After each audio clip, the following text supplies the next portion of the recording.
Karong buntaga sa Spotlight mga kapuso, hisgutan ta doon ako outbreak sa Crown of Thorns o sa kaklase ni siya sa starfish diha sa lungsod sa Mualbual o sa ka paborito nga tourism o diving destination. Unsa man ni pagkontrolar sa atong kagamhanan unsay mga lakang nga ilang gihimo unsa may kadaot di ay niining Crown of Thorns sa atong ecosystem. Kaya itong hisgutan karong buntaga mga kapuso, makauban ta tourism officer sa lungsod sa Mualbual o diver sabi siya, Rolly Alderite. Good morning, Sir Rolly. Welcome sa GMA Regional TV Live. Kumusta, sir? O pakigreet sa atong mga kapuso o buntaga. Hello, mayong buntag, Nix. At mayong buntag, mga kapuso. Labi na sa Central and Eastern Visayas, Region 7 and 8. So, mayong buntag. Thank you, sir, for joining us. Hisgutan ta. Seryoso yun nga topic rong buntaga krabahin ining Crown of Thorns. Can you share to us unsa man ni siya nga mga creature, sir, o unsa may epekto nganong delikado man ni siya kung naani siya sa atong kadagatan? Ang usa ka Crown of Thorns, moabot sa mga 20 ang iyang arms ani. And then also poisonous and toxins ang iyang mga spikes. Unlike with the ordinary starfish nga dili ra delikado, ang Crown of Thorns delikado gyud kay siya kay once matunok ka, mohubag gyud imong part nga diin ka natunok. And also they prey on corals. So mukaon makaguba gyud sila sa ecosystem.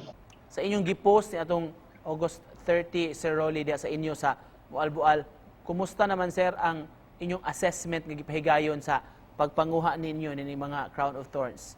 So nakadawat nga naay outbreak sa Crown of Thorns kay we consider it an outbreak kung naay mga more than 15 Crown of Thorns in 1 hectare.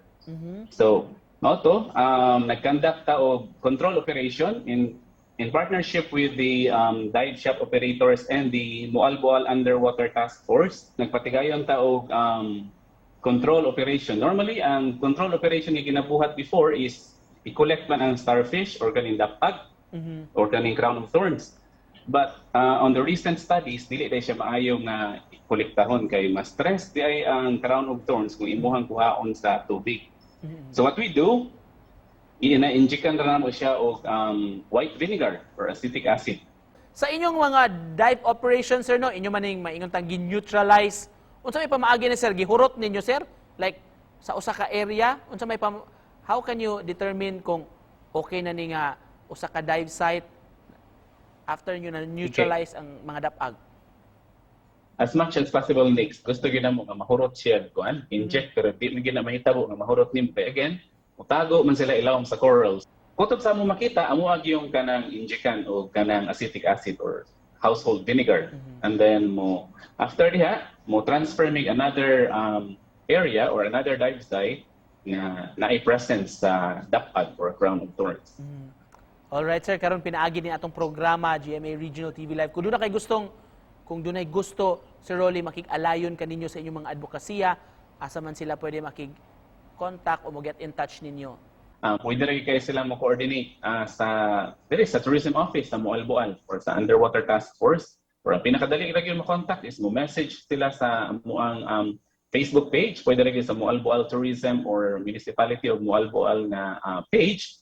And then, we prefer lang nga itong mga licensed divers yun siya. Kaya di man na ito pwede good ipadive ang mga non-licensed divers.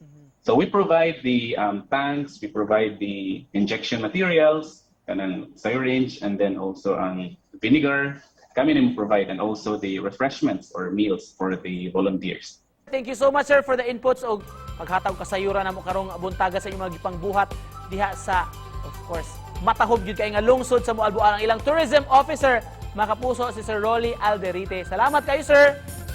Buhay sa Payanix. Daghang pong salamat.